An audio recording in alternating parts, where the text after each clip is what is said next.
Olá, este é o Chão e Paz, o seu programa do bem. Depois de todo grande evento religioso, é hora de colher os frutos deixados. A Jornada Mundial da Juventude mobilizou os jovens e aqui na Arquidiocese de Salvador, as conquistas apareceram ainda no processo de construção do evento. Na entrevista de hoje, o bispo auxiliar Dom Gilson Andrade da Silva aponta o legado da JMJ para a Arquidiocese. Ainda no Chão e Paz, a integração cultural dos peregrinos estrangeiros durante a Semana Missionária e as estratégias de quem ficou em Salvador, mas acompanhou a visita do Papa Francisco. Os peregrinos da Jornada Mundial da Juventude retornam para casa, mas nas malas eles levam mais do que lembranças. Um novo ânimo deve tomar conta dos jovens católicos. O bispo auxiliar da Arquidiocese de Salvador, Dom Gilson Andrade da Silva, reflete sobre o legado da Jornada Mundial da Juventude. Olá, Dom Gilson, uma alegria receber o senhor para a gente aqui falar sobre juventude, que esse ano está tão em alta na nossa igreja, né? É verdade, né? O tema da juventude foi o tema central, campanha da fraternidade, Jornada Mundial da Juventude e lógico que depois dessa jornada vai deixar também algum legado para o trabalho com a juventude no Brasil, né? Com certeza, e no mundo inteiro. Nesse processo da construção da jornada e até por conta do tema da campanha da fraternidade, já deu para perceber alguma mudança nessa caminhada dos jovens com a igreja? Olha, eu diria que a primeira coisa assim, que chama a atenção é o aspecto do entusiasmo, né? Desde abril do ano passado a gente começou a se movimentar para reunir os jovens da Arquidiocese, para levar ao Rio de Janeiro e pouco a pouco nós fomos vendo que esse fogo, esse entusiasmo foi se acendendo. E uma coisa muito bonita também foram lideranças que foram despontando numa paróquia, numa outra.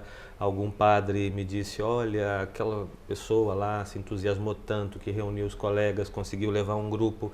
Então isso também foi uma coisa bonita, me parece que é já um legado da Jornada Mundial da Juventude, uma nova liderança que vai aparecendo. Eu penso sempre que no trabalho da juventude, quando você apresenta uma proposta clara, e sobretudo para os jovens tem que ser assim, né? Uma proposta clara, uma proposta que eles também veem que aquilo tem a ver com a vida deles, que aquilo torna a vida deles melhor, certamente eles abraçam, né? Eu acredito muito nesse protagonismo da juventude.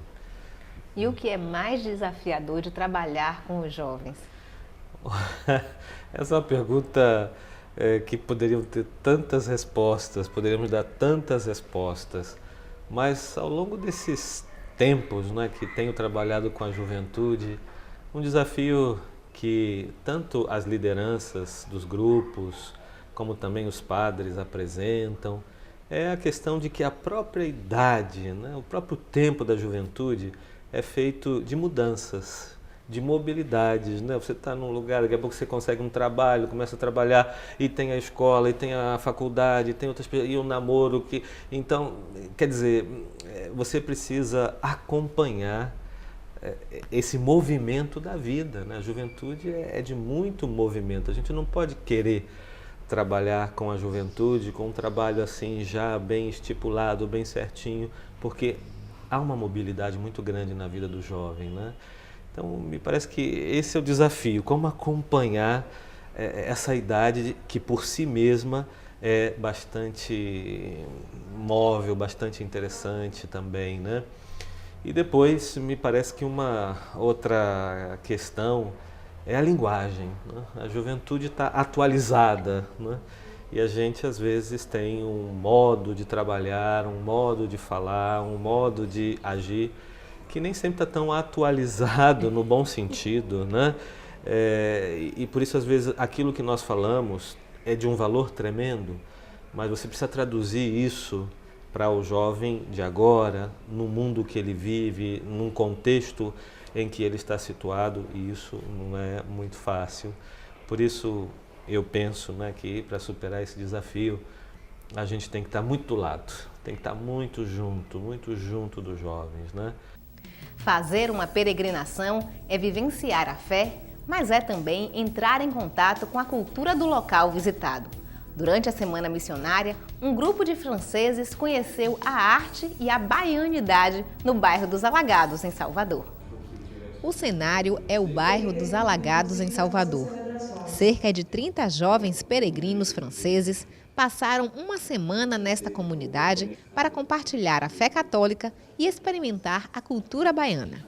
Não me abandone, não me desespere, porque não posso ficar sem você. Oficinas culturais uniram os moradores do bairro e os visitantes para momentos de descontração e partilha da essência destes dois povos. Esse amor de Deus que a gente tenta passar para eles, né? Esse acolhimento, esse carinho e essa disponibilidade também que eu moro aqui e saio da minha casa para estar aqui a semana toda junto com minhas companheiras, né? Fazendo essa grandeza que Deus fez na minha vida de servir. Na oficina de desenho humorístico, o professor era um francês que morou por anos no Brasil e aqui descobriu como é possível fazer graça e ainda assim respeitar os valores humanos e religiosos. Fazer descobrir um artista francês, humorista, o trabalho dele. E por que ele começou a fazer desenho humorístico e por que fiz desenho humorístico pelo Senhor mesmo, para exprimir a sua fé e fazer descobrir outro rosto, se diz? Outro rosto da igreja que não é conhecido. Outro grupo foi conhecer os segredos das tranças africanas. Moças do bairro dos Alagados que trabalham com esta arte ensinaram e trançaram os cabelos dos visitantes que se sentiram em casa. É um prazer eu mostrar meu talento, que eu gosto muito de fazer tranças. Então, para mim está sendo um momento assim de ensinamento para eles com uma cultura diferente, uma arte diferente. Aí é muito prazer ensinar eles trança, dread, vários tipos de trança no cabelo dele, é uma novidade. Eu não posso ficar sem você, porque eu não posso ficar sem te ver. A família. É mesmo a família, é muito amável, carinhosa, é um amor. Aqui as famílias são mesmo muito carinhosas com a gente e dão muita alegria. Os mais animados, certamente, foram os que participaram da aula de dança. A música baiana foi o ritmo escolhido e ninguém ficou parado. A integração foi tanta que um desavisado não perceberia que ali se tratava de um grupo de gringos, como se diz em bom baianês. A mão pra cima, cintura solta, dá meia volta, dança com duro, não se cansa agora, começou a festa, mexe a cabeça e dança com duro. A mão pra cima, cintura solta, dá meia volta, dança com duro, não se cansa. É super gratificante ver os franceses vindo participar da cultura da minha terra, aprendendo a nossa dança para levar para o país dele de uma forma diferente, né? Agora eles vão dançar melhor. Quero ver mexer com duro, balançar é uma loucura. Morena, vem do meu lado, ninguém vai ficar parado. Oi, oi, oi, oi, oi, oi, oi, é pra quebrar com duro, vamos dançar. Juntar, não é isso? A cultura da França com a cultura baiana e a gente faz uma mistura só. E é bem bacana, né? Essa, como é que eu posso dizer? Essa fusão Bahia, França, França, Bahia, Brasil, França. Isso é muito interessante pra gente que é da terra.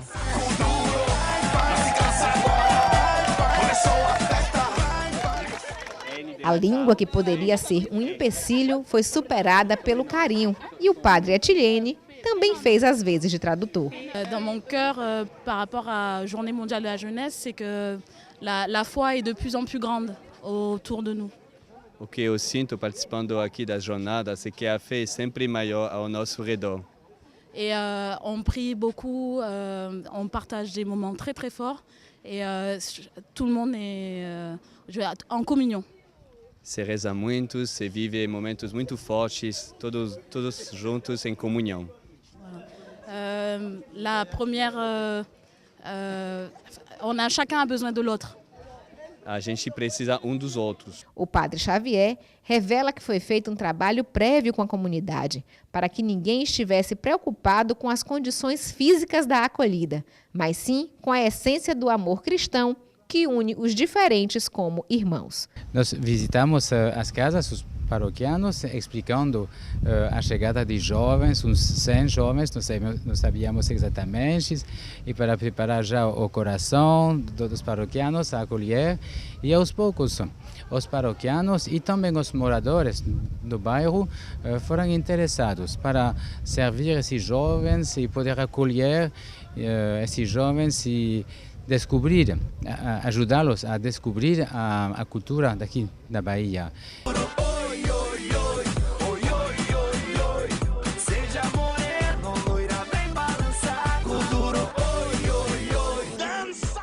O Chão em Paz faz uma pausa. O intervalo é rápido e a gente volta já.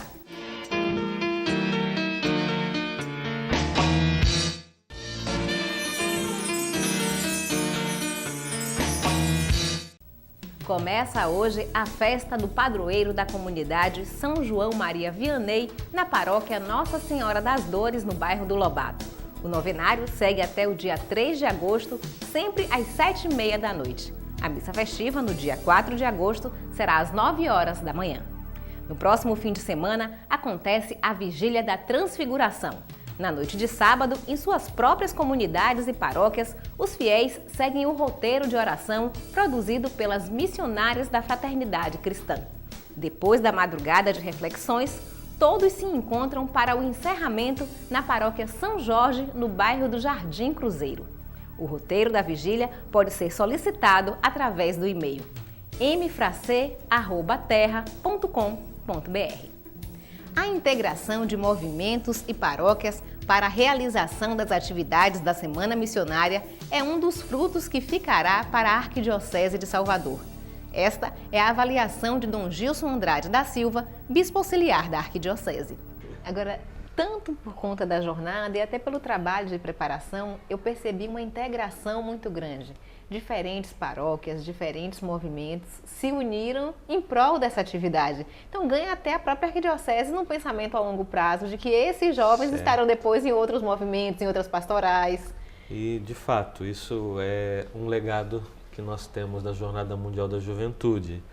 Já há algum tempo tem sido proposto no Brasil um estilo de trabalho com juventude que contemple a variedade da juventude, né?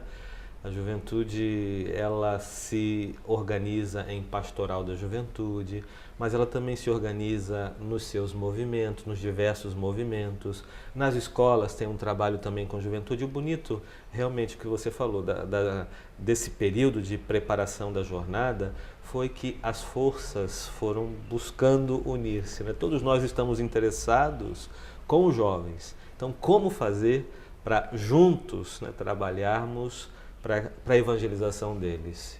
E a Igreja no Brasil tem proposto isso, chamado Setor Juventude, né, que nasceu recentemente. E agora, por exemplo, aqui no Nordeste 3, na Assembleia Regional, né, de Pastoral que temos em novembro, nós vamos trabalhar o tema da juventude, o tema do setor juventude. O setor juventude visa precisamente isso, né? Reunir todas as forças que trabalham com jovens para que juntos nós possamos somar, né, e não dividir, né? Somar para chegar a mais jovens, né? Chegar também com mais eficácia, com mais propriedade, percebendo essa variedade que, graças a Deus e o Espírito Santo, né, nós temos na igreja. O senhor falou do Regional 3 da CNBB, nós estamos exatamente na sede do Regional. E foi bom a gente perceber, Dom Gilson, que mesmo no interior, que de repente não houve essa vinda de peregrinos, também teve uma mobilização, a juventude também estava atenta a esse período. Certo, a ideia da Semana Missionária, né, que foi a ideia que antecedeu a Jornada Mundial da Juventude, é uma ideia muito interessante, porque nem todo mundo consegue ir à jornada, né? Mas a jornada é para todos os jovens, foi, né, para todos os jovens do Brasil, do mundo inteiro, mas acontecendo no Brasil, era muito importante que os jovens nas suas dioceses pudessem também receber esse clima da Jornada Mundial da Juventude. E o que a gente viu foi isso, né? Até acompanhando nas redes sociais, a gente percebeu, né? Tal diocese, tal outra, não recebeu peregrino estrangeiro, mas ali teve a celebração da Semana Missionária e depois, quando o Papa chegou e essa beleza que foi a Jornada Mundial da Juventude, os jovens estavam muito mais preparados, com o coração muito mais abertos para acolher essa mensagem, que foi a mensagem que o Papa nos deixou. Grandes eventos assim como a jornada animam a fé. E isso também fica para os outros não tão jovens, né? A jornada é especialmente feita para a juventude, mas a igreja como um todo no Brasil ganha um gás novo com isso. Certamente, não é? Porque o Papa Bento, quando esteve no Brasil em 2007, naquele encontro com jovens no Pacaembu, ele fez uma relação muito interessante de tempo, né? O presente e o futuro. Geralmente a gente fala, o jovem é o futuro, né? O futuro da igreja, mas o Papa dizia, se vocês não forem o presente, a igreja também não tem futuro, né?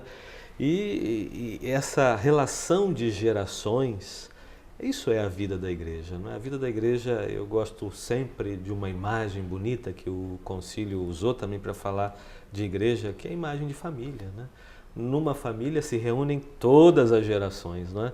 E é bom que as gerações estejam reunidas numa família, e a família se sente bem, a família cresce, um ajuda o outro, que seria de nós se não fossem os nossos avós, os nossos pais. Então essa relação de geração foi muito bonita e nós vimos isso também até aqui na Arquidiocese. Muitos jovens puderam ir, né? Levamos praticamente 2.000 jovens ao Rio de Janeiro, porque também jovens de muitas idades, outras idades, jovens há mais tempo, né? Contribuíram para que esses jovens pudessem fazer a experiência que fizeram. O grupo de jovens Gaspar Bertoni, da paróquia São João Evangelista em Mussurunga, está com inscrições abertas para o Festival de Talentos. As apresentações de música, dança, poesia e teatro acontecem no próximo domingo, 4 de agosto, às 9 horas da manhã, na comunidade Maria de Nazaré, também no bairro de Mussurunga. A Pastoral Catequética e a Pastoral Familiar promovem a jornada de espiritualidade para pais e mães de crianças da catequese. O encontro será no dia 10 de agosto, no Santuário da Imaculada Conceição da Mãe de Deus, no Largo de Roma. Inscrições pelo telefone 71 4009 6628. No próximo bloco, você confere como os católicos que não foram para a Jornada Mundial da Juventude acompanharam a visita do Papa Francisco ao Brasil. Aguarde, o intervalo é rápido e a gente volta já.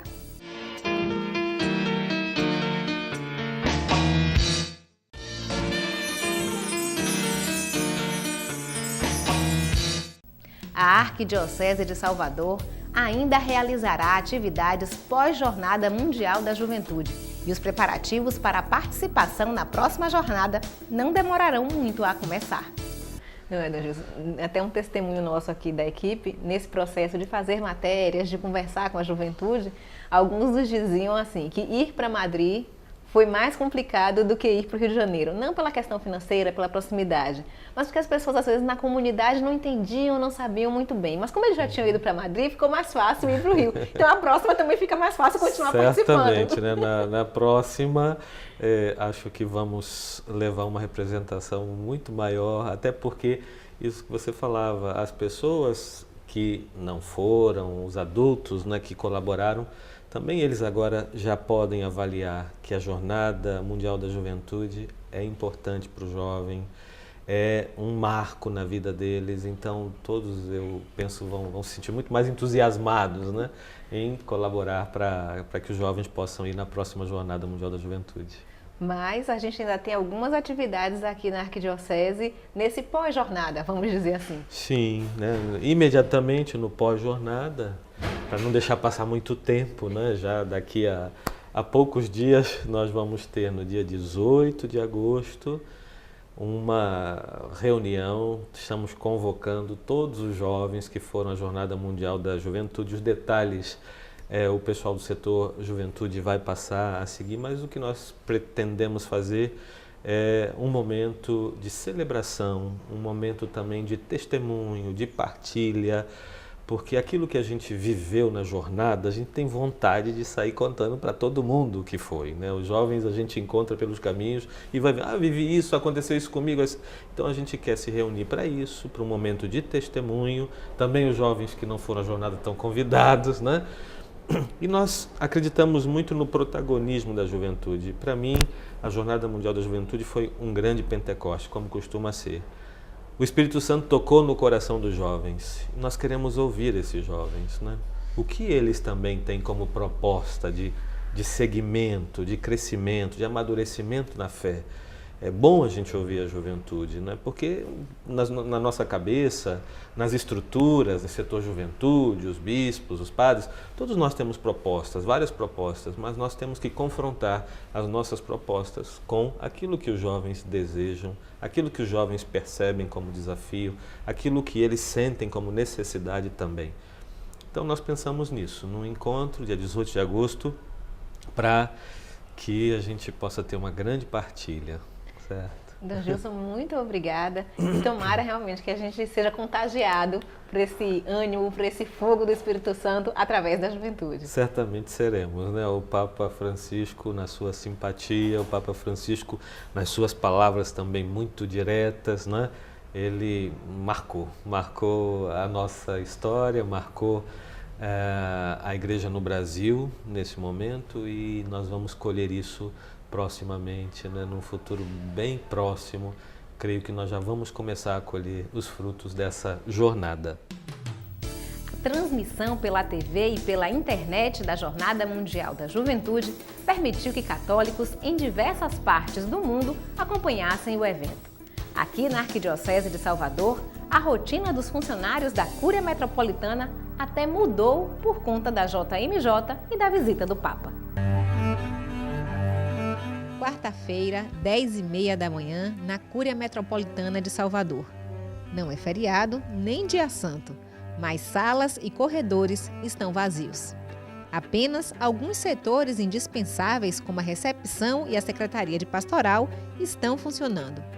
Onde será que está todo mundo?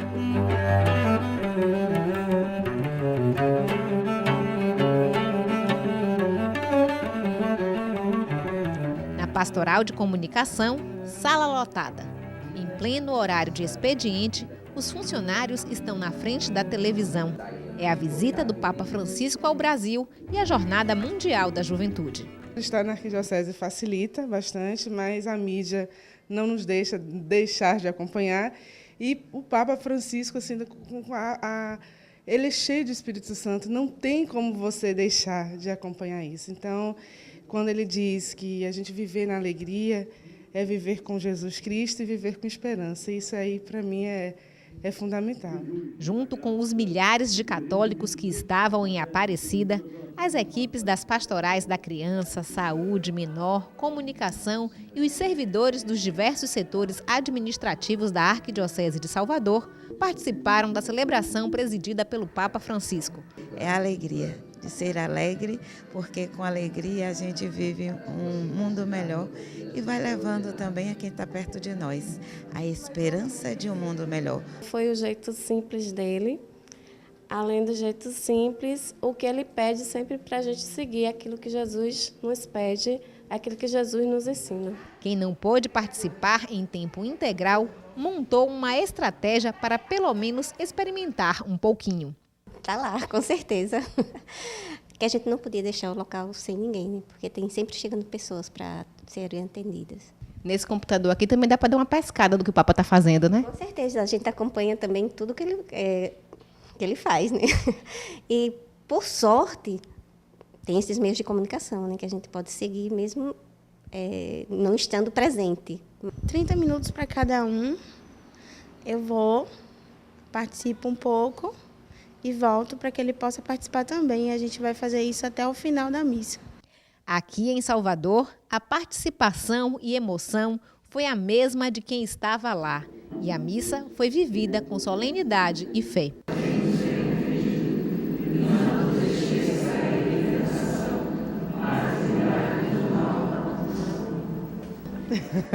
É muita emoção. É indescritível. indescritível, porque estar na casa da mãe, com o nosso pai, né, o nosso santo, né? É muita emoção.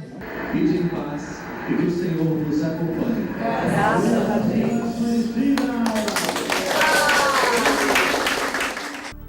O programa de hoje fica por aqui, mas durante a semana você pode entrar em contato através do e-mail chamepaz@arquidiocesesalvador.org.br.